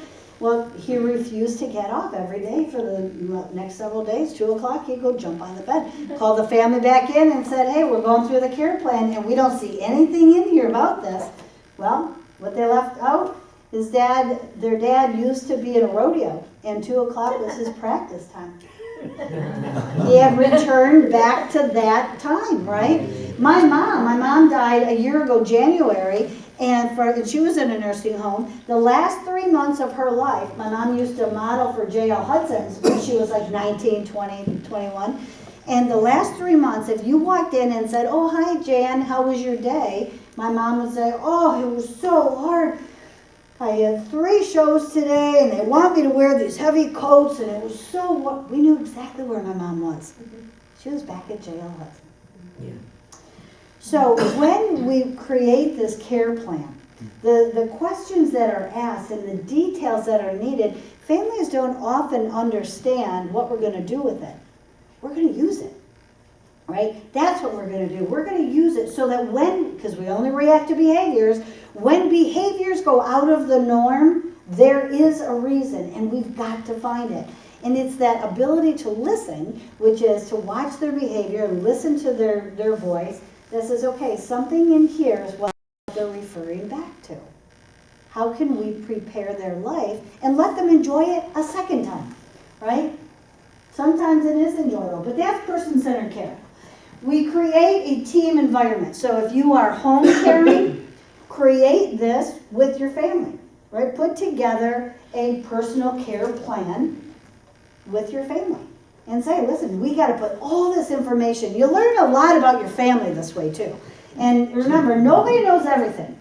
You only know what your parents wanted you to know, or your siblings wanted you to know, or your grandparents, or whoever.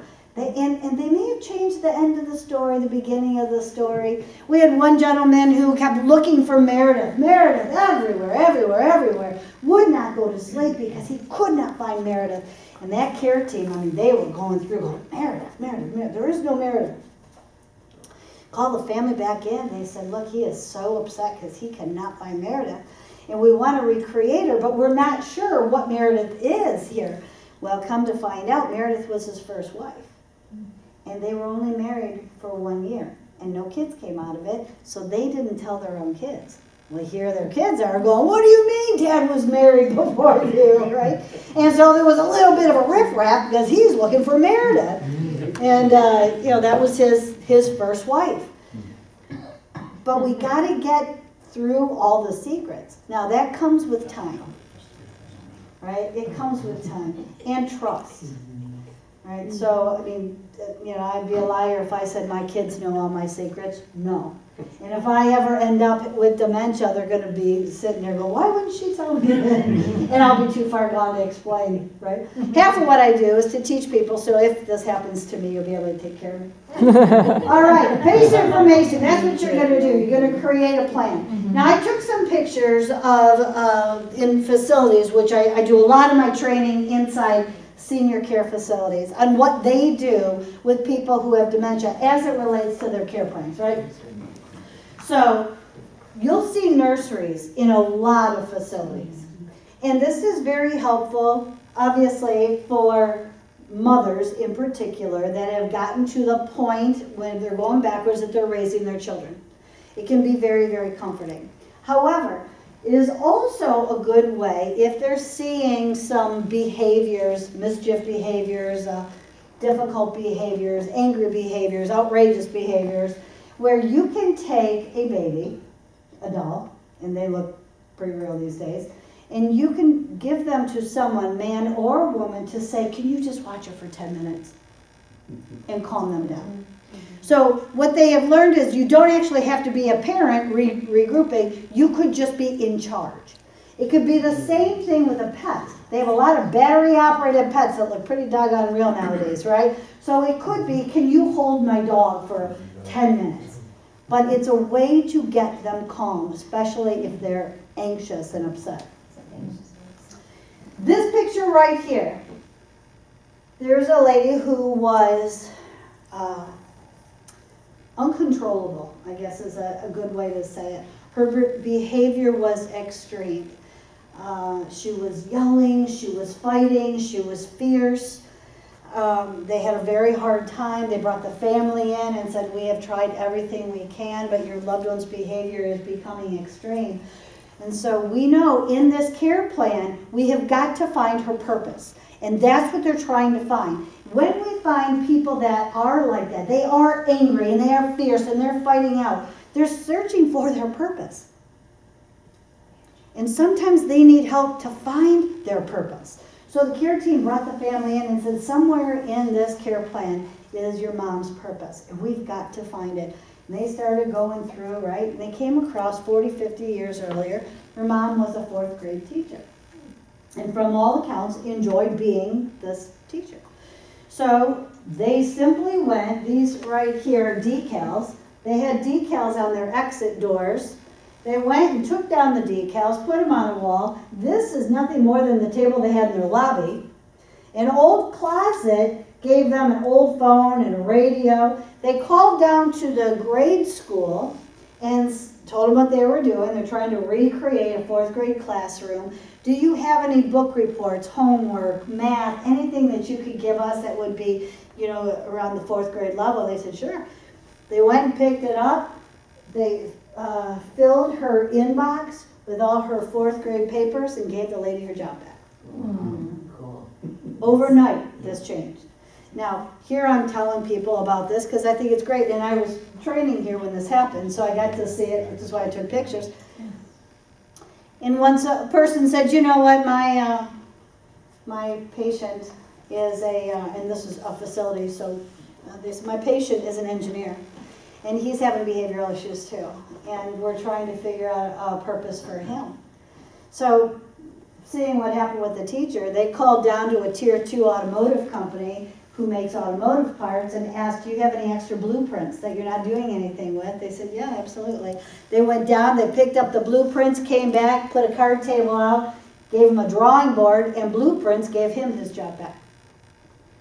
Another company that I was talking about, they said, you know, we have a gentleman in our facility who's having behavioral issues too, and he was some chief of some large company, big CEO, making all the decisions. And he's trying so hard to find a purpose, but I mean, he's miserable. We don't know what to do with him. So the care team looked at all the employees of this facility and said, let's all bring in our junk mail. And they did. They all brought in their junk mail. They took a desk, built an office desk for him, loaded up the inbox with all the junk mail, and gave him his old job back. What does CEOs do all day? Make decisions, right? That's what he did. And they continued to bring in their junk mail to help with that. So finding a purpose, we gotta find the purpose. Sometimes they'll find it themselves. Bob did. Remember I told you Bob was an entertainer, right? He was a disc jockey. So when he got to the point where he was trying to find purpose, he became the greeter.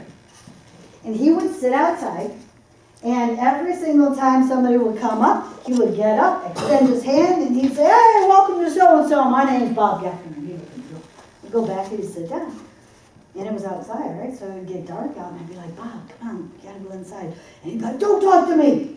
I'm gonna get fired. I'm in the union, you know, my union rubs right over there. Like, really? And then if I said, well, at least put a jacket on, he'd be like, oh, I can't cover up my uniform. And so he found his own purpose, right? But that's often what happens when you're seeing behavioral issues, is that they are searching for something of value. Now, as caregivers, you know what happens sometimes? We say, you don't have to do anything. No, you just sit there. I'll do it. What do you need? What do you need? What do you need? Right? We don't want them to do anything. I don't want you to hurt yourself. I don't want anything damaged because I don't know how to handle the guilt, and I don't know how to explain it to people. And I don't want you to hurt yourself because I don't want to go back to the hospital. So I'll do it all. Isn't that how we do it? And I'm taking away your purpose. I'm stripping your purpose. Here's another one. Men can be difficult to find. You know, women, we can yarn and knit and babies and that kind of stuff. But one thing, if you don't know what the purpose is and you're struggling, men are real good at tinkering with mechanics. You know, generation now we have, you know, Jiffy Lube and all that kind of stuff, but growing up we didn't. We did our own maintenance on our cars. You know, my dad, he would say, if you can't change your own oil, you don't belong to be an owner of a car. I mean, that was just the rule. You maintained your own, and men could because the cars allowed you to back then. So give them something that they can put together. This is nothing more than a puzzle. It's a car engine. And you can break it down and you can rebuild the engine, right? And you can purchase those online.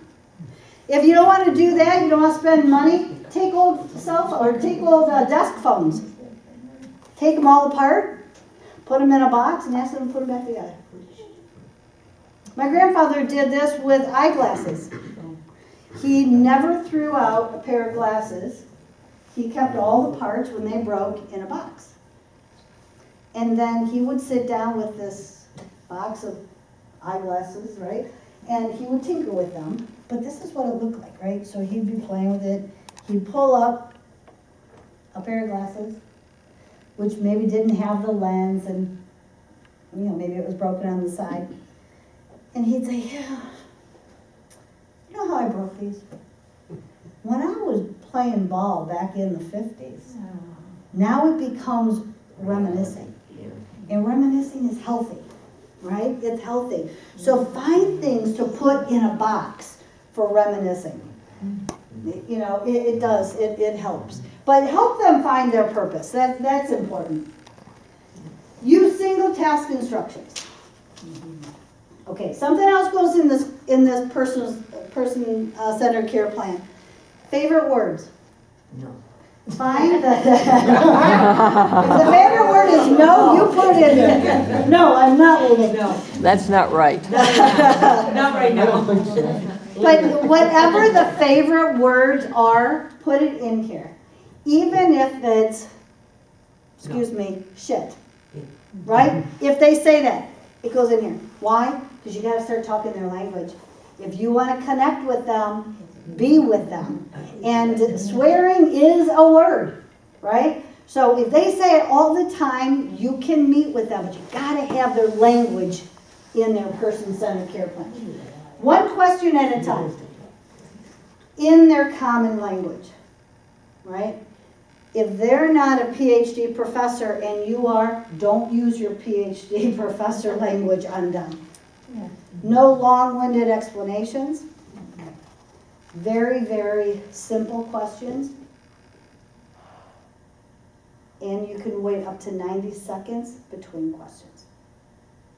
You see, they have to take the information, digest it, try and figure out what you're saying without being intimidated or pushed, and then come back with something.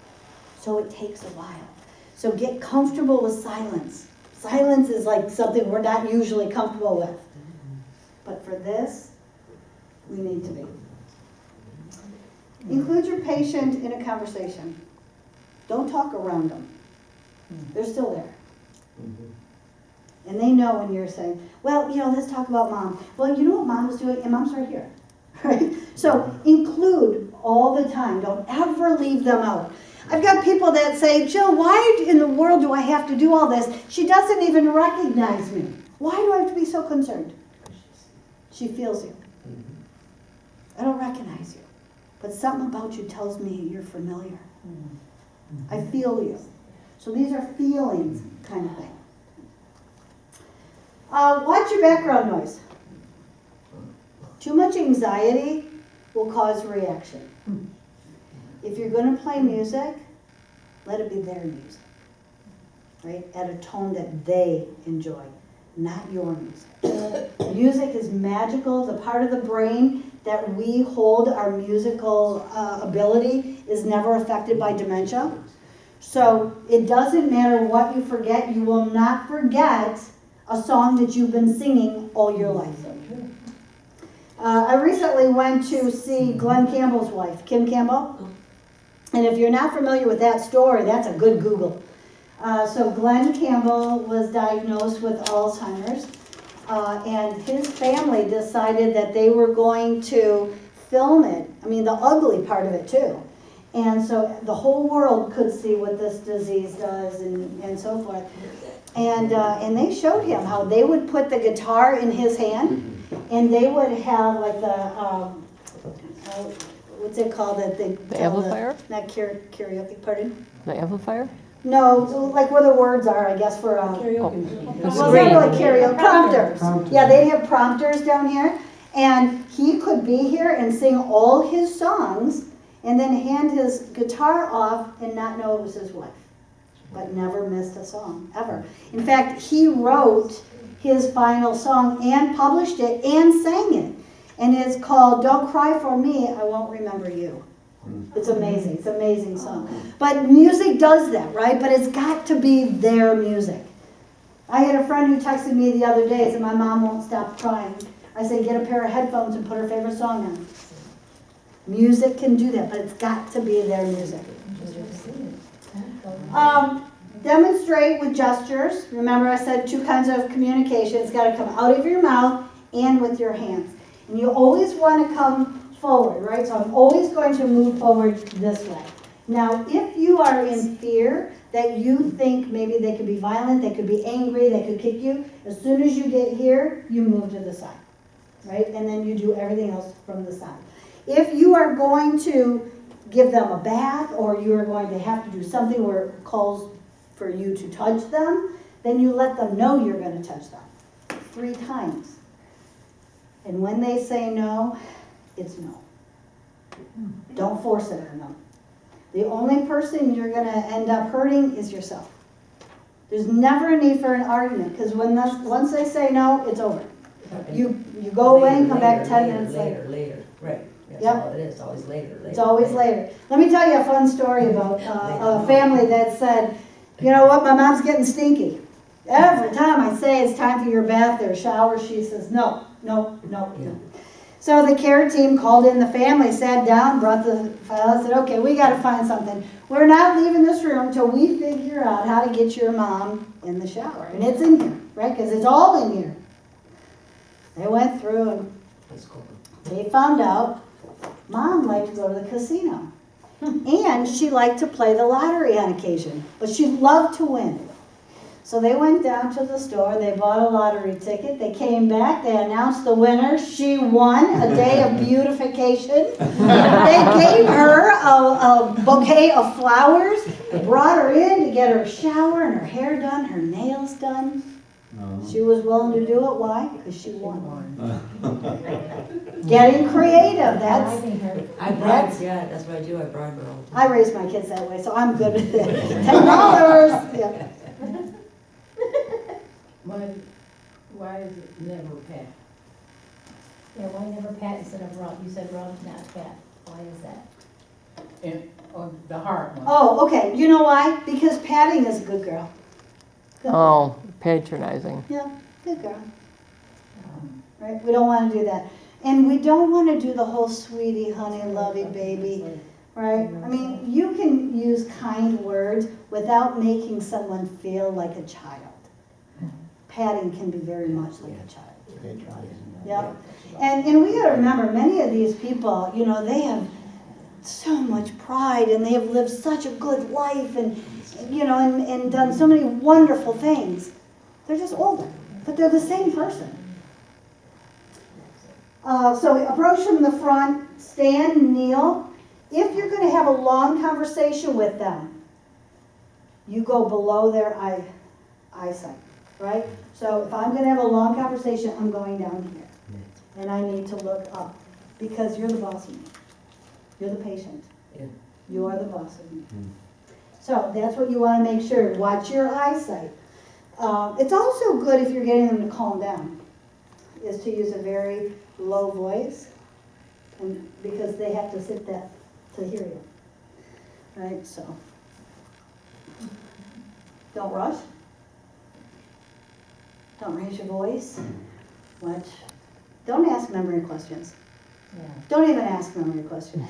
If you're going to ask a question, do choices. Right? Give them 2 choices. Limit their response. It makes it so much easier. Limit a lot of things. You can even limit their clothes. Go in the closet and limit their choices.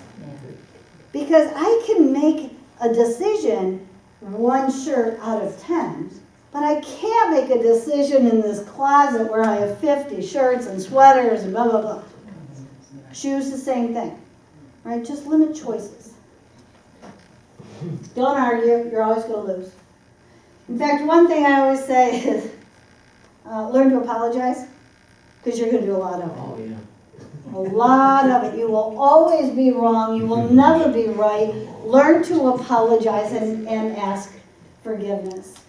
Activities. Keep them active. Is it okay to do the same thing over and over, though? Yeah, Because we sure play is. cards, and she could play cards for hours. It's She okay. just wants to play cards. That's fine. You can do it all. I even have people that say, Mom wears the same clothes every day. So what? Once they're clean. She wants to play the same game. She Great. wants to play the game. She just wants to play the same game. Then you know what to expect. Yeah. Yeah. I It's didn't know absolutely he fine. wants to win too, though, so. She always wins. You know what? It works. You won? Okay, so That's you right. won. You That's won. good.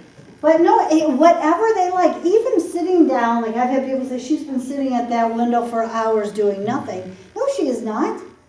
She's been watching the birds. And she loves watching the birds. That's something. Even watching out a window. We had one lady who we found purpose, speaking of looking out a window. She was a used car salesman. So they ended up making her a chair in by the parking lot. She could look out the window and see all those old cars. She thought she had her old job back. It was just that easy. So it's okay for her. But yeah, the activity is something, we want to keep them busy. You know, we want to exhaust them, they sleep all night, they come back. Only activities that they like. Don't force them into doing something they're not interested in. But keep them groomed. Everybody likes to be groomed. So do it. Men also. You know, make sure they're shaved and their head is cleaned up and their hair is done and their outfits are nice. All of us. I mean, it takes everybody. And like I said, this is bigger than one person. You know, my mom was a very particular dresser, and we could tell when she had a nice outfit on, and she had her hair done every single Tuesday, and you could tell when she had her hair done, everything changed on her. You know, so much changed. And at one point, one of the caregivers at the facility she was at put her shirt on backwards. We came in, and here she's got the zipper in the back. And we're like, Mom, you know that your shirt's on backwards? She's like, yeah, they didn't know what to do with their shirt. I'm like, yeah, that's not good. That changes you, right? So just the way we dress them, make sure we manicure, give them what they expect, what they always had. They always had, yeah. Yeah, what they had always had. Repetitive behaviors. In the second phase of dementia, this is where the families just go crazy because it's, are we almost there? Are we almost there? Are we going to go? Are we almost there? Are we almost there? Are we going to go? Are we almost there? Now, in a facility, a medical professional, they have to answer it every single time. Every single time. Families, what you typically get is, you just asked me that. Oh my gosh, are you kidding me? You're driving me nuts. Don't ask me again. I can't. But they don't know that. They don't know. There's that loss of patience. And as we speak louder, we get more frustrated. Now we get outbursts from these people. We don't understand why they're outbursts. It's because they think that they're in trouble and that we're mad at them. Yeah, They didn't know that they had already said it that many times. yeah. So get accustomed just to calmly repeat your answer that many times. There is something you could try. You can try a sugarless sucker. Sometimes we find that it's just oral stimulation. They just want to do something with their mouth. Interrupt them with a sugarless sucker. We had another gentleman. He was interrupted. They took ice chips, put them in a towel, and then put a rubber band at the bottom and allowed him to chomp on ice chips. It worked like a dream come true. So just keeping them busy sometimes. There's also repetitive behaviors for physical. You'll see them kind of doing this kind of thing. Yeah. Make sure that their skin, because their skin's old and thin, so make sure they're not breaking their skin. Now, if any of you knit or know somebody that knits, I saw the coolest things. Sleeves. And this lady on LinkedIn, I don't know her, but I came across her page. She took her loved one to like Michael's art supply, and they picked all these like little pieces of art, I don't know, doohickeys, I don't know what you would call them, and she knitted a sleeve just from here to here, and then she sewed these like a star and a boot and a, you know, whatever they are, so that instead of doing this with her skin, now she's just playing with the knitted arm sleeve, right?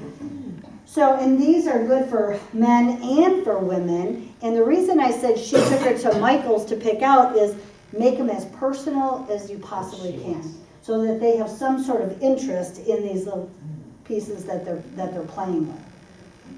But I've seen people wrap, and unfortunately that's a constant fight because I'm always going to unwrap. So I think those are much better. Walking and wandering. So don't worry about it. My loved one doesn't ever leave until they leave.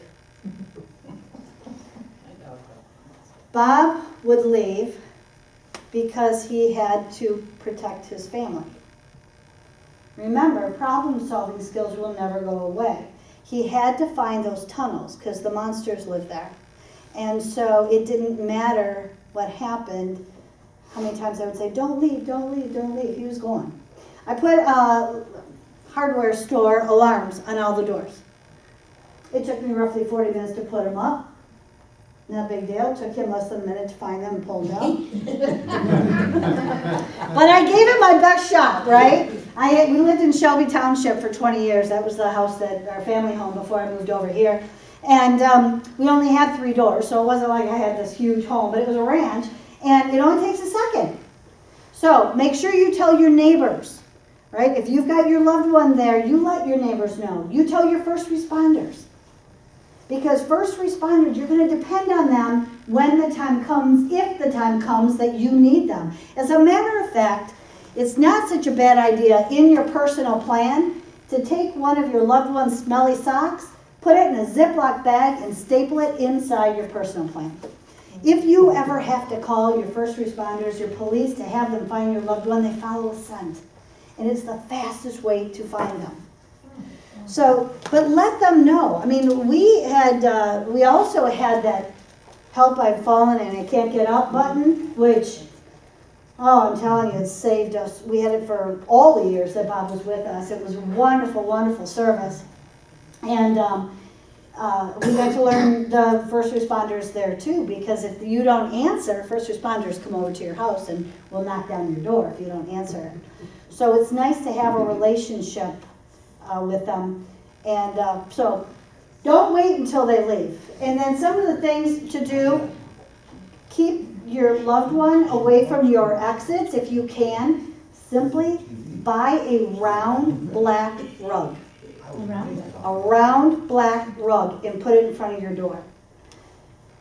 When we get older, the depth perception changes in our eyes and our vision changes and it looks like a hole. So they are less likely to walk to the door. Yeah. Even if they had like, what did Mom get that cataract? No, she got some kind of thing where she's got a lens in her eye. She's got like 20/20 vision. Yeah, but she probably still has depth perception because that's pretty common. Okay. Yeah. And so just, and it's simple and it's cheap and we try everything once, right? We try everything once. Try everything once and apologize often. That's what we said, right? So, but this round rug is not a bad way to do it. You'll notice sometimes if they're walking on tiles, right? Hospital tiles and so forth. If there's a dark tile, you may see your loved one go around it, right? They don't want to go on that one. They're going to go around this one because they're not really sure what that dark tile is. Keep your hats and coats and so forth, gloves and so forth, away from the door so it doesn't trigger them to walk out. Not that they always need hats, coats, and gloves. We have a lot of people that walk out and they don't even think twice. They don't even think about a coat. Don't leave them in a car. I noticed on the way here, there's a sign, don't leave your kids in the car. Yeah, don't leave your senior in a car. I know it's easy. I gotta run in, get your medication, and run out. I mean, I'm only gonna be 4 minutes. Stay right here. Just stay right here. But all they have to do is think, oh my gosh, I don't know where I have to get home. And they're gone. We have about 40 minutes to find them. The average person takes 40 minutes to find a street, fall off a curb, find water. I mean, that's not a lot of time. So prepare for it. If it never happens, hallelujah. If it does, hallelujah. Dining out can be hard, very hard.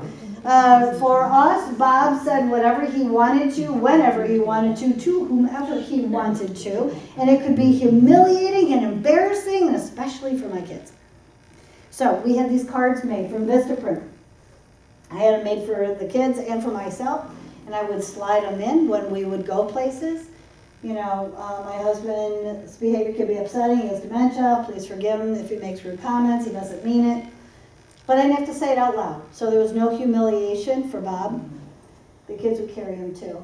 There was only one place that I thought handled it poorly. And that was, we used to have, you guys might remember, red, white, and blue, the barbecue joint. It didn't stick around very long. It was on Van Dyke and something, 13 or something, right? We went in there and I handed them one of the cards and they took us to this back room and sat us down without being in the public. And I'm like, well, that's not exactly what I was hoping for, but they're like, you'll be fine here. It's like next to the trash. Anyway, the place closed down, so karma got it. Watch things you put on your table. Things that you and I are accustomed to, sugar bags, tea bags, salt and pepper, anything small.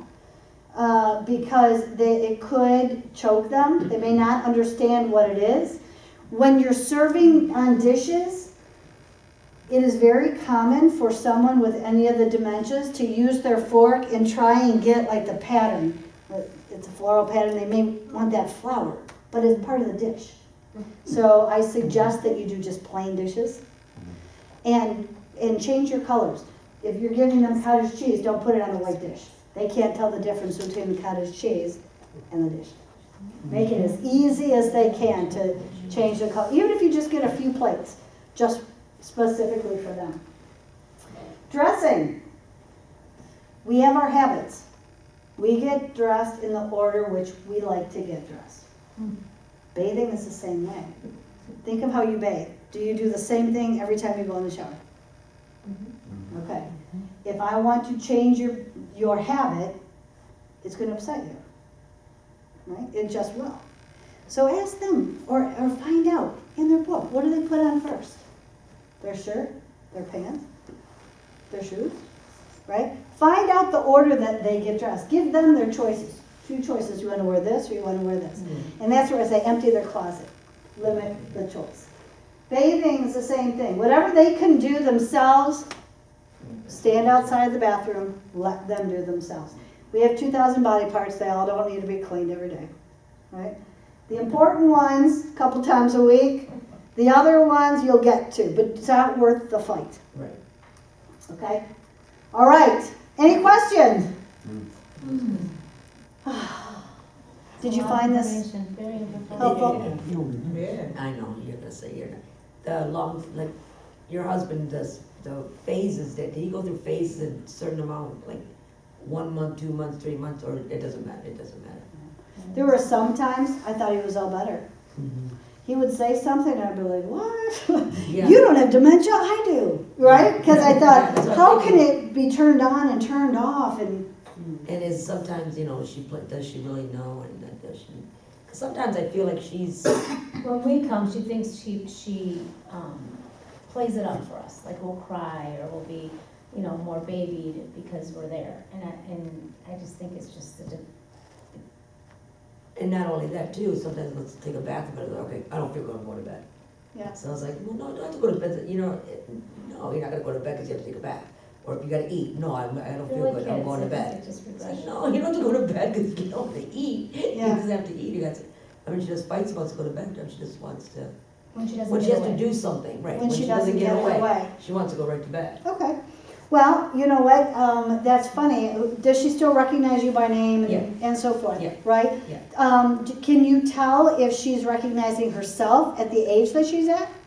No, she doesn't know her age. No. She doesn't know her age? No. Okay. So that's a good question. Find out where she is and maybe she's acting out her younger years of going to bed. Maybe that is what she did when she was tired of, stressed out or It something. just seems like whenever she needs to do something that's stressful for her, she won't do it. She's too tired, or she'll do this and that, and then I leave her Right. alone, I walk away, and she goes, okay, what do you want me to do? I was like, so we argue a lot. That's so about funny. it. And then she'll say, okay, what do you want me to do on? You know what else is a good thing, and you can use this with, is it your mom, you said? My aunt. Your aunt. It's their mom. Are mirrors. Mirrors? Yeah, find out what they do when they look in a mirror. And sometimes this is helpful. So I can look in a mirror and I see myself, you see yourself, whatever. But someone with dementia might look into a mirror and they won't see themselves because they're 35 and they have this dark hair. The lady in the mirror is gray hair, right? So you may find out where they see themselves from. Who is that? Right? That can't be me. And you can't be you because I don't have a daughter your age, I am your age. You know what I mean? Sometimes you take mirrors away too because they can be scary. We've got people that think that's a roommate, right? And so they may be like, oh, I gotta get back to my roommate, or there's someone in my room. Yeah. Could go either way. I don't think she's that far gone yet, though. But mirrors are a good one for us to kind of judge on where we think that they are, and she may never go any further. She may stay there forever. Did you ever have, I'm sorry, this question is, I'm there Monday through Friday. Don't pat me. I'm there, and then, you know, the kids come, you know, Yeah. he'll come, like last week he came, and I was We leaving. take the and- weekends, the kids take the And weekends. she like, I've never seen her that upset.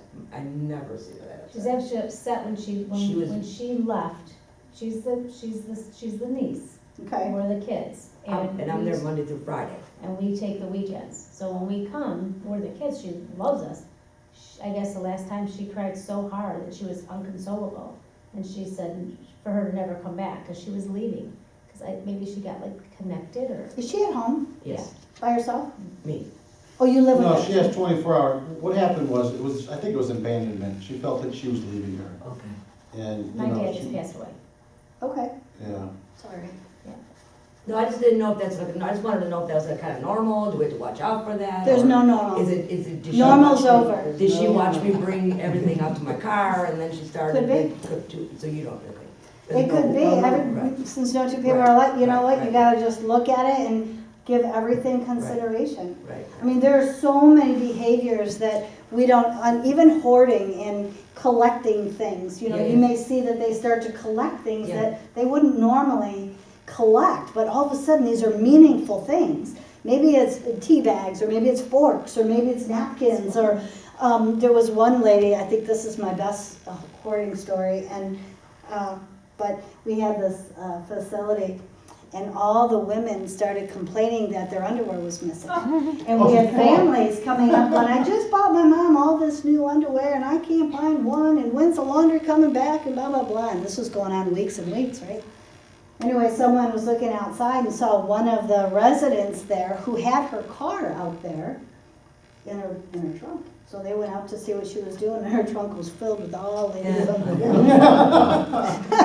So we can only guess. I have a question. I Sure. have a 92-year-old uncle who passed away on December 24th, and I take care of him as primary caregiver. So he wants to go home, but I don't know what to tell him. Okay. That's his, I don't know what triggers it. Sometimes he's okay, and sometimes he's like, I just want to go home. Okay, and that's very common. By the way, I got married this year, and I inherited a mom and a dad who will be and the mom will be 93 on Christmas Eve too. Yeah, isn't that funny? I'll think of you. And I don't know what to do with her either, but no, that's but, so here's the thing, I want to go home. And this is a good one that I can kind of change around depending on the subject, but I want to go home. First of all, we don't know which home they're talking about. It could be their childhood home. No, he's talking about his home. He has an actual home that he had to take him out of. Does he know that it's that home? Are you sure it's that home? Yeah. Okay. All right. So, and he can't go back there. Oh, no, absolutely. Okay. So then what you want to do is stay on that subject, because all he wants to do, right, I want to go home. Now I'm going to come back and say, okay, tell me why you want to go home. What's the best part of that house? Right? Let's start talking about the house. Okay. And if it comes back to I want to go home because that's where my wife and I were for so long, maybe we want to talk about the wife. Or can't You know what I be mean? there. No, he just wants to take care of himself. He thinks in his mind that he can actually take care of himself, Okay. but he But absolutely cannot. I still say stay on the subject Okay. and keep talking about what makes you want to go home. What is the best part of being at home? How long have you lived at that home? When did you buy that home? Just keep going on that home until he can move off of the subject. And hopefully he can. It's going to be the same thing. Here's another one that's very common. You took my ring. I know you took my ring. I had my ring. It was right here. And then you come in and now my ring is all gone. Very common. Right? And what's also very common is for us to say, I didn't take your ring. Well, that creates conflict. Now you think one thing and I think another, which there's no resolution because we don't have the same logic. So don't create conflict. Stay right on that ring. You took my ring. Now I want to come back and say, Mom, which ring are you talking about? My wedding ring. It was right here. Oh, I remember your wedding ring. When did Dad give that to you? 1943. Tell me about it. What did he say? Well, at that time, get them talking about that ring. Now, are they going to cry? Will this gentleman cry? Maybe so. Don't stop the tears. Let them get all that emotion out and get past that. Okay. right? If we don't want to stall their emotion, they got to work through that emotion, just like you and I have to work through that emotion. But so many times what happens is they get angry and we're like, oh, let's just go get ice cream, make you better. Well, we're going to get ice cream, but you're still going to return to that same anger, right? The loops, why do they keep on doing the loops? Like if they have a loop, like we were at a family gathering and she was convinced that my nephew didn't invite her to the wedding. And she actually hit him and said, you didn't invite me to the wedding, which was devastating to her, his It was in dad. October, yeah. And it was October, just a month ago, or a couple months ago. And so the whole ride home till we got to her house, I said, Mom, when we get there, I'll show you the picture of you were at the wedding. Trust me, you were at the wedding. And she's like, I don't know what I did to him. I don't know why. I did my best. I'm like, Mom, you were at the wedding. So before we even took her coat off to bring her to Anna, I'm like, here, look at the picture. And she looked at the picture and she was just like dumbfounded. And she says, I'm losing my mind. So in a way, I felt bad because I showed it to her, but I didn't know how to get her off that loop. Okay, for that subject, I think I can understand why you were doing it, because you could validate, right?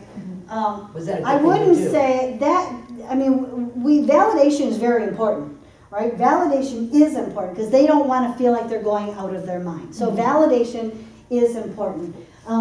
You may validate if you hear them say, I want to die. She always says that. Okay, if you hear that, sometimes we get people that go, oh, no you don't, come on, let's go shopping. Well, they didn't say they wanted to kill themselves, they just said they wanted to die. So they're entitled to feeling that way, so let's go in on that and say, thank you for telling me that. What is the worst part of living right now? Let's go right in. Okay. Well, I don't like living without Johnny. I mean, That's what we it were is. here for 60 years Yeah, together, That's and exactly what he's, it is. Yeah. Yeah. That's and you exactly know what? it is. Now I know what to say. They all left her, she said. That's Yeah. right. She's 86 That's years old. exactly right. She Now said let's talk everybody about left her. Johnny. Yeah. It's not about, but don't fight them on that, I want to die. There's nothing wrong with wanting. My heart breaks when I meet someone that says, I don't want to die, and yet I am. Now my heart breaks. But someone that says, I'm ready and want to die, Right. let's talk about it. So the loop thing, then I shouldn't have showed her the picture, or You know what, she I was mean, so I, upset with her, she was so upset with him that I just wanted him to, her not to be upset. but she with probably him. won't remember that anyway. Well, exactly, because the next day he came over Yeah. and nothing was said. Yeah. Exactly. His wife was with her, they were all happy, and they were talking about the wedding, Yeah. so. So Again, it's she just me, gets I stuck. have to stop. Yep. And then with And me, it's another thing too, if they have a death in the family, don't remind them. Don't make them go to that funeral twice. Nobody should have to go to a funeral twice. If they say, where's your dad? Where's your dad? Don't say, Mom, you remember he passed away. Nope, he didn't. You know what? I haven't seen him all day. That's good enough. And not bring him to the cemetery at all. No. Nope. They don't have to go through that No. funeral more than once. You get to go to a funeral one time. Yeah, okay. Well, listen, guys, I appreciate it. I do. And the fact that you stayed and asked questions and didn't run out of here for happy hour makes me even happier. Possibly, yeah. Thank you very much. You're welcome.